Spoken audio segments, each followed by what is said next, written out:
Olá, nós estamos aqui hoje para a nossa primeira videoaula do eixo de língua portuguesa, compreensão de textos. E neste semestre nós vamos dividir a disciplina, eu e a professora Eleus Oliveira. Então estou hoje aqui representando, além de Lucimar Regina Santana Rodrigues, que sou eu, a professora Eleus Oliveira. Então, ora vocês vão ver a professora Eleus, ora a professora Lucimar, mas estamos dividindo esse eixo, ok? Para começar, eu gostaria de esmiuçar como vai ser o nosso processo de avaliação e de critérios que vamos utilizar no decorrer do semestre. Então, como é que vai andar esse nosso eixo de língua portuguesa? Nós forneceremos neste semestre 2 vídeos, 2 videoaulas, 2 textos, 2 séries de exercícios e 2 indicações de aprofundamento de estudos. As videoaulas serão na primeira semana do mês de março, primeira do mês de abril. Os textos, segunda semana do mês de março, segunda semana do mês de abril. As séries de exercício, terceira semana do mês de março, terceira semana do mês de abril. E as indicações de aprofundamento de estudos acontecerão sempre na última semana dos meses de março e abril. Cada série de exercício valerá 2,5 pontos. Uma delas terá que ser feita, a primeira, terá que ser feita até o dia 30/3. Então, a série de exercício 1 deverá ser feita até o dia 30/3 e a série de exercício 2 terá que ser feita até o dia 30/4. Por que estou explicando isso? Porque, na verdade, nós faremos dentro dos cadernos esses exercícios. Então, eles ficarão para que vocês façam a qualquer momento, aprender e esmiuçar a língua portuguesa é sempre importante. Então, para que vocês tenham acesso a qualquer momento, mesmo aqueles alunos que não precisam fazer o eixo ou a disciplina, mas ficará disponível. Mas, no dia 30/3, nós recolheremos os resultados da primeira série de exercícios e no dia 30/4 recolheremos os resultados lá no QMágico da segunda série de exercícios. Isso significa dizer que o aluno terá 5 pontos ou 50% de sua nota no eixo relacionada à sua participação. Então, a cada entrada que vocês fizerem para assistir às videoaulas, lerem os textos, fazerem os exercícios e buscarem o aprofundamento de estudos, você estará ganhando porcentagem aí que corresponderá a 5 pontos ou 50% da sua nota no eixo. E os 2 exercícios, valendo 2,5 pontos cada um, também valem 5 pontos e vai equivaler a 50% da sua nota. Ou seja, ao final tem que tirar nota maior ou igual a 6, como em qualquer outra disciplina da Faculdade Flamengo, não é isso? De 3 a 5,9 de resultado final, o aluno pode fazer exame e o exame nós disponibilizaremos no dia 30/5. Ok isso? Então, para combinarmos aí como é que vai decorrer aí o nosso semestre letivo. Então, acompanhe as datas, não deixe de entrar em todos os materiais disponibilizados e, inclusive, efetuar aí os exercícios para que vocês tenham aí a nota necessária para aprovação, ok? Então, se fizer os exercícios após o dia 30/3 para a primeira série e 30/4 para a segunda série, não valerá mais essa nota, para compor aí a sua média. Só valerá se fizer no prazo, apesar de que os exercícios estarão lá para que você possa fazer a qualquer momento que queira, ok? Muito bom. Nesse eixo de compreensão de texto, nós dividiremos o nosso trabalho em 2 frentes: produção de textos e leitura e compreensão. Nós entendemos que para compreendermos um texto, é necessário que a gente entenda, compreenda o seu processo de produção. Então, se nós entendermos o que é levado em consideração para se produzir um texto, ficaremos bastante seguros para buscar compreendê-lo, né? E com bastantes possibilidades, aí, estratégias para poder chegar à compreensão do texto. E nós sabemos que o grande problema da atualidade é a compreensão dos textos, né? Às vezes nós falamos assim, eu sei esse assunto, estou antenada com relação a ele e tudo mais, mas não compreendi adequadamente o processo desse texto. Não compreendi esta questão, por isso não acertei, né, a alternativa e tudo mais. Então, a compreensão é bastante importante e para compreendermos um texto, é bom conhecermos como é que ele foi ou é produzido, ok? Na produção textual, nós entendemos, né, que a produção textual é uma atividade discursiva com fins sociais inserida em contexto. Então isso é muito importante. Quando eu vou produzir um texto, eu tenho que pensar que ele é uma atividade discursiva, ele está inserido aí num processo de discurso, ele tem fins sociais, ele está inserido aí numa sociedade e dentro de um contexto. E por isso, né, tenho que relevar e levar em consideração essa questão. Além disso, né, a produção textual é uma atividade consciente e criativa. Então, eu tenho consciência quando eu pretendo elaborar um texto, produzir um texto. Portanto, é consciente e eu busco, né, criatividade e condições para que aquele texto seja compreendido, né? Envolve estratégias, escolhas, eu escolho até o léxico que eu vou utilizar. Duas cabeças não utilizam as mesmas palavras para produzir um texto, né? Por isso os textos são tão diferentes. E ele está envolvido aí em objetivos. Eu sempre tenho objetivos e tenho que pensar qual é o meu objetivo na produção desse texto. A produção textual é uma atividade interacional, é de interação entre as pessoas, né? Eu tenho que pensar nisso quando vou elaborar uma produção de texto. As informações dos textos, elas podem estar explícitas ou implícitas. Nós dizemos, né, às vezes, que nós temos que ler nas entrelinhas, temos que ler na intenção da pessoa que produziu, inclusive. Então, eu tenho que necessariamente pensar nessas questões quando eu vou produzir um texto. Então, né, concluindo aí essa linha de pensamento até agora, a produção de texto envolve o contexto em que ele está inserido, em que ele vai circular, as condições de produção, quem vai escrever, para quem vai escrever, né? Qual é o objetivo daquele texto e o gênero textual. Uma carta tem intenções diferentes de um relatório, por exemplo. Uma videoaula tem intenções diferentes de um programa de auditório. Então, essa questão do gênero, a escolha do gênero dentro da produção textual é extremamente significativa, né? Nós temos que acertar qual é o gênero adequado para aquela questão que eu quero tratar, para aquele meu objetivo.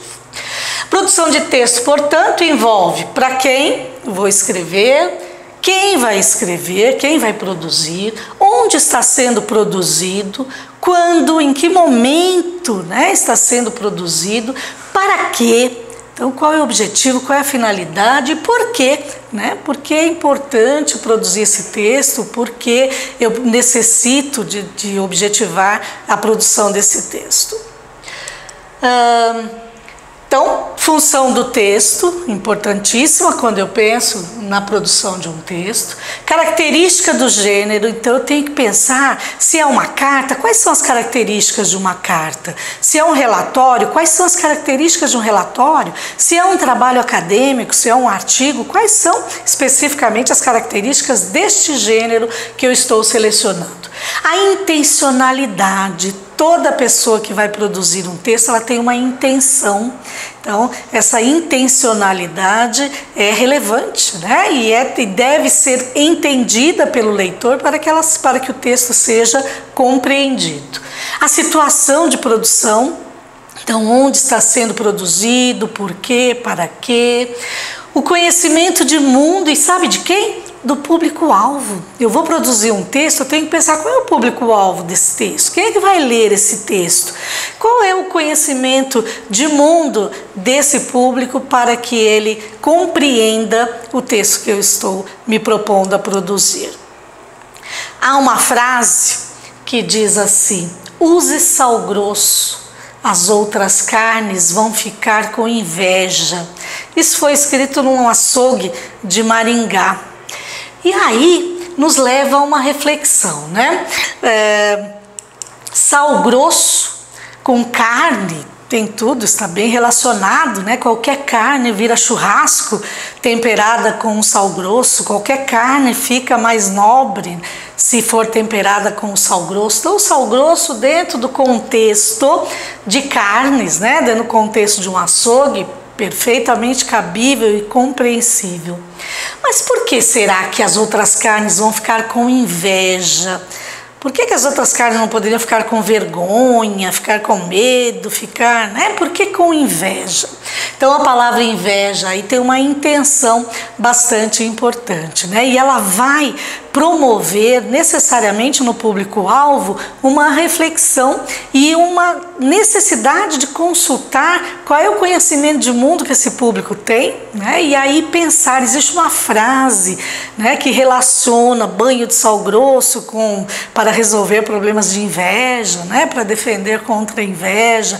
Então esse dito popular aí estaria relacionado aqui nesse texto. Então foi intencional que o produtor desse texto escolheu as palavras, né, sal grosso e inveja. E necessariamente quem for ler o texto tem que ter esse conhecimento de mundo de que sal grosso também, né, nos ditos populares, nos conhecimentos populares, está relacionado aí à cura de inveja ou defesa contra a inveja. Isso é uma capa da revista Veja, do dia 17 de abril de 2013. Aparecem, né, um par de pernas com uma saia vermelha, um sapato preto e ali um tomate sendo esmagado. Se pensarmos nessa data 2013, poderíamos pensar, né, o que estaria relacionado aí à saia vermelha. Então essa leitura da linguagem visual aí já nos traz algumas informações para que compreendamos melhor esse texto, né? Então, uma saia vermelha no ano de 2013, lembrando que no meu conhecimento de mundo que estava no poder a Dilma, né, que é do PT e que, portanto, usava normalmente nos eventos roupa vermelha. Então, poderíamos pensar nas pernas da presidente na época, né, pisando num tomate. O que será que a gente pode interpretar, compreender desta leitura visual aí, né, do visual? E aí, para completar a informação, existe aqui, né, uma chamada para a matéria que vai ser a capa da revista, que é inflação, Dilma pisou no tomate. Lembrando, né, o meu conhecimento de mundo me faz recorrer aí à minha memória e lembrar que a Dilma havia prometido que não haveria inflação, né, que nós teríamos aí um período sem inflação. Mas em 2013, lá para o mês de abril mesmo, houve um aumento absurdo no preço do tomate. Então essa frase, né, Dilma pisou no tomate, é a presidente, que era quem mandava e que poderia naquele momento efetivamente autorizar uma alteração de preço, pisou no tomate, ou seja, descumpriu aquilo que havia prometido. Mas além disso, essa frase nos remete também a um outro conhecimento popular que diz: pisar no tomate quando a gente comete uma gafe, faz algo que não deveria fazer, né? Ou você pisou no tomate. Então, essa capa nos remeteria aí à dupla compreensão, né? E isso necessariamente nos chama ao nosso conhecimento de mundo.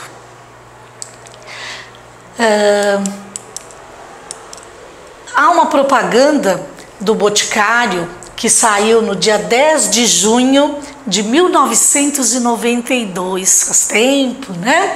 É uma propaganda de páginas duplas da revista. Alguns perfumes nesta propaganda, né? E esses perfumes são Wind, Yang, Quasar, que são perfumes da linha masculina do Boticário, né?